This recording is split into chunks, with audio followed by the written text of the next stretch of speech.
Une visite à domicile au préalable, c'est primordial. C'est même indispensable. Ça intervient, ça agit sur le pronostic du patient.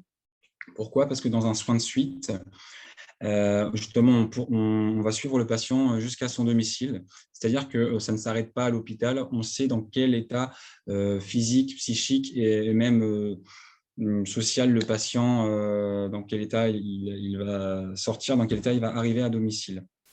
C'est-à-dire que en rééducation et en réadaptation, on suit le patient jusqu'à son domicile et même plus loin.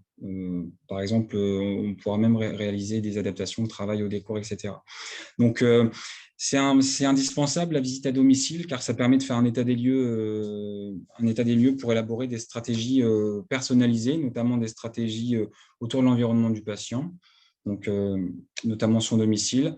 C'est-à-dire que à l'aide, par exemple, d'un ergothérapeute, on va traquer un peu ce qui pourrait être source de difficultés pour le patient, notamment au niveau de la salle de bain, c'est-à-dire une baignoire si le patient n'est plus marchand, la transition entre, par exemple, la salle à manger et la cuisine s'il y a des marches, adapter les toilettes, l'accès au domicile, par exemple s'il y a des marches, ou si le patient habite dans un appartement au 2e étage sans ascenseur. Élaborer des stratégies personnalisées également. Pourquoi? On va avoir besoin de moyens, donc on aura besoin également de nos collègues assistants ou assistantes sociales. Donc faire l'état des lieux du domicile, ça permet également de mettre en lumière les manquements, donc de débloquer des moyens financiers nécessaires et pourquoi pas des moyens humains. Donc c'est pour ça que ça apparaît vraiment nécessaire. C'est quand même la visite à domicile, c'est quand même le point de départ du raisonnement autour de la logistique de soins du patient. C'est quel domicile pour quel patient, donc quel besoin pour quel patient, sachant que quel patient aura tel handicap. C'est vraiment un algorithme à avoir en tête.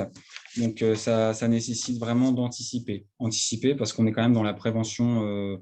On est dans la prévention secondaire, notamment sur le terrain.